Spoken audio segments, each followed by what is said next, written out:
दर्शकों, द्वारका एक ऐसी प्राचीन धार्मिक नगरी है जिसे कभी भगवान श्री कृष्ण ने बसाया था। हिंदू धर्म में द्वारका को 7 सबसे प्राचीन नगरों में से एक माना जाता है। बाकी 6 नगर हैं मथुरा, काशी, हरिद्वार, अवंतिका, कांचीपुरम और अयोध्या। कुछ लोग द्वारका को द्वारावती, कुशस्थली, आनर्तक, ओखा मंडल, गोमती द्वारका, चक्रतीर्थ, अंतर्द्वीप और वाणी दुर्ग के नाम से भी जानते हैं। इस शहर के चारों ओर बहुत लंबी दीवारें थीं, जिसमें कई द्वार थे। कई द्वारों के शहर होने की वजह से ही इस नगरी का नाम द्वारका पड़ा। परंतु अब यहाँ ये सवाल उठता है कि श्री कृष्ण की मृत्यु के बाद अचानक ऐसा क्या हुआ कि ये पूरी नगरी जलमग्न हो गई।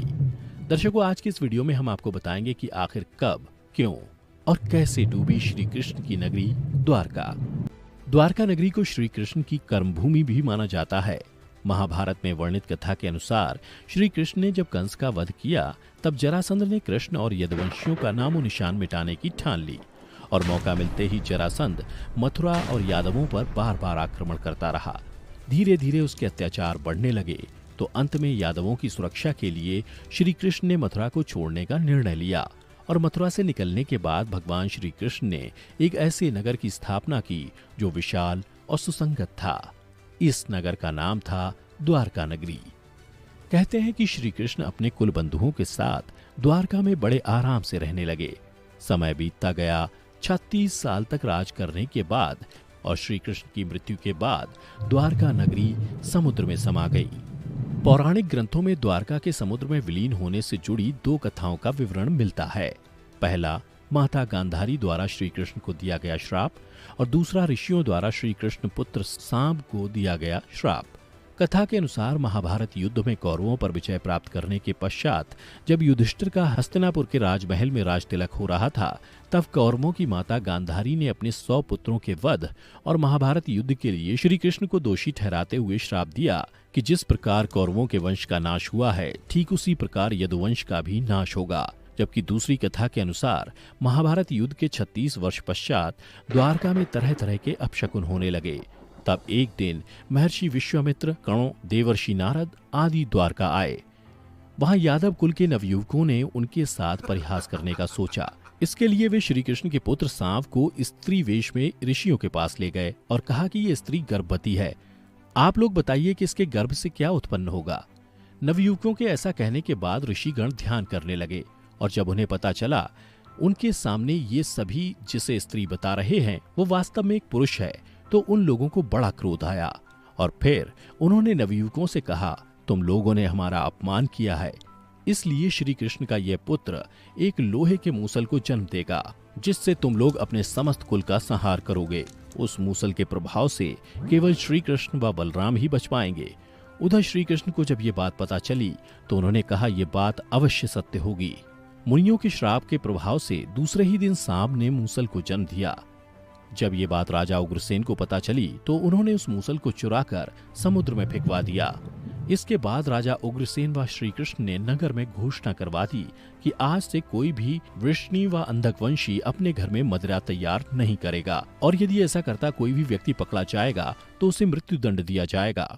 घोषणा सुनकर द्वारकावासियों ने मदिरा नहीं बनाने का निश्चय किया, परंतु फिर भी इसके बाद द्वारका में भयंकर अपशकुन होने लगे। प्रतिदिन आंधी चलने लगी, चूहे इतने बढ़ गए कि मार्गों पर मनुष्यों से ज्यादा चूहे दिखाई देने लगे। उस समय यदुवंशियों को पाप करते शर्म नहीं आती थी। उधर नगर में होते इन अपशकुनों को देख भगवान श्री कृष्ण समझ गए कि कौरवों की माता गांधारी का श्राप सत्य होने का समय आ गया है। उन्होंने देखा कि इस समय वैसा ही योग बन रहा है जैसा महाभारत के युद्ध के समय बना था। फिर श्री कृष्ण ने यदुवंशियों को तीर्थ यात्रा करने की आज्ञा दी। श्री कृष्ण की आज्ञा से सभी राजवंशी समुद्र के तट पर प्रभास तीर्थ आकर निवास करने लगे। प्रभास तीर्थ में रहते हुए एक दिन सात्यकी ने आवेश में आकर कृतवर्मा का उपहास उड़ाया और अनादर कर दिया। कृतवर्मा ने भी कुछ ऐसे शब्द कहे कि सात्यकी को क्रोध आ गया और उसने कृतवर्मा का वध कर दिया। यह देख अंधक वंशियों ने सात्यकी को घेर लिया और हमला कर दिया। सात्यकी को अकेला देख श्री कृष्ण के पुत्र प्रद्युम्न उसे बचाने दौड़े और सात्यकी और प्रद्युम्न अकेले ही अंधक वंशियों से भिड़ गए। परंतु संख्या में अधिक होने के कारण वे अंधक वंशियों को पराजित नहीं कर पाए और अंत में उनके हाथों मारे गए। अपने पुत्र और सात्यकी की मृत्यु से क्रोधित होकर श्री कृष्ण ने एक मुट्ठी एर का घास उखाड़ ली। हाथ में आते ही वह घास वज्र के समान भयंकर लोहे की मूसल बन गई। जो कोई भी वह घास उखाड़ता वह भयंकर मूसल में बदल जाती। उन मूसलों के एक ही प्रहार से प्राण निकल जाते थे। उस समय काल के प्रभाव से सभी वीर मूसलों से एक दूसरे का वध करने लगे। यदुवंशी भी आपस में लड़ते हुए मरने लगे। श्री कृष्ण के देखते ही देखते सांब, चारुदेशन, अनिरुद्ध और गद की मृत्यु हो गई। अंत में श्री कृष्ण ने अपने सारथी दारुक से कहा कि तुम हस्तिनापुर जाओ और अर्जुन को पूरी घटना बताकर द्वारका ले आओ। दारुक ने ऐसा ही किया। इसके बाद श्री कृष्ण बलराम को उसी स्थान पर रहने का कहकर द्वारका लौट आए। फिर श्री कृष्ण ने पूरी घटना अपने पिता वासुदेव जी को बता दी। यदुवंशियों के संहार की बात जानकर उन्हें भी बहुत दुख हुआ। श्री कृष्ण ने वासुदेव जी से कहा कि आप अर्जुन के आने तक स्त्रियों की रक्षा करें। इस समय बलराम जी वन में मेरी प्रतीक्षा कर रहे हैं, मैं उनसे मिलने जा रहा हूं। ये कहकर श्री कृष्ण बलराम से मिलने चल पड़े। वन में जाकर श्री कृष्ण ने देखा कि बलराम जी समाधि में लीन है। देखते ही देखते बलराम शेषनाग रूप में परिवर्तित हो गए और भगवान श्री कृष्ण से आज्ञा लेकर बैकुंठ धाम वापस लौट गए। उधर बलराम जी द्वारा देह त्यागने के बाद श्री कृष्ण वन में घूमने लगे। घूमते घूमते वे एक स्थान पर बैठ गए और गांधारी द्वारा दिए गए श्राप के बारे में विचार करने लगे। देह त्यागने की इच्छा से श्री कृष्ण ने अपनी इंद्रियों का संयमित किया और महायोग की अवस्था में पृथ्वी पर लेट गए। जिस समय भगवान श्री कृष्ण समाधि में लीन थे, उसी समय जरा नाम का एक शिकारी हिरणों का शिकार करने के उद्देश्य से वहां आ गया। उसने हिरण समझकर दूर से ही श्री कृष्ण पर वाण चला दिया। वाण चलाने के बाद जब वो अपना शिकार पकड़ने के लिए आगे बढ़ा तो योग में स्थित भगवान श्री कृष्ण को देखकर उसे अपनी भूल पर पश्चाताप हुआ। तब श्री कृष्ण ने उसे आश्वासन दिया और परम धाम चले गए। इधर दारुक हस्तिनापुर पहुंचकर यदुवंशियों के संहार की पूरी घटना पांडवों को बता दी। यह सुनकर पांडवों को बहुत शोक हुआ। अर्जुन तुरंत ही अपने मामा वसुदेव से मिलने के लिए द्वारका चल दिए। अर्जुन जब द्वारका पहुंचे तो श्री कृष्ण की रानियां उन्हें देखकर रोने लगीं।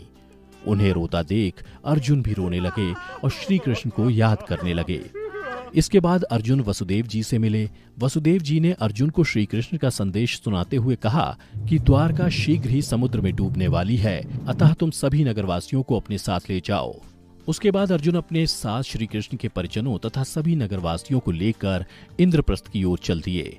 उन सभी के जाते ही द्वारका नगरी समुद्र में डूब गई। यह दृश्य देखकर सभी को बड़ा आश्चर्य हुआ और 2005-2007 में भारतीय पुरातत्व सर्वेक्षण के निर्देशन में भारतीय नौसेना के गोताखोरों ने समुद्र में समाये द्वारका नगरी के अवशेषों को खोज निकाला, जो इस पौराणिक कथा की प्रामाणिकता को साबित कर चुका है। इस खोजी टीम को समुद्र में 560 मीटर लंबी द्वारका की दीवार भी मिली। इतना ही नहीं, उन्हें पौराणिक समय के कुछ बर्तन भी मिले जो 1528 ईसा पूर्व से 3000 ईसा पूर्व के हैं। खोजकर्ताओं की माने तो समुद्र की गहराई में मिली ये नगरी लगभग 9000 साल पुरानी है। तो दर्शकों, उम्मीद करता हूँ कि आपको हमारी ये कथा पसंद आई होगी। अगर पसंद आई हो तो ज्यादा से ज्यादा लाइक और शेयर करें। साथ ही ऐसी ही पौराणिक कथा की जानकारी के लिए अभी हमारे YouTube चैनल को सब्सक्राइब करें।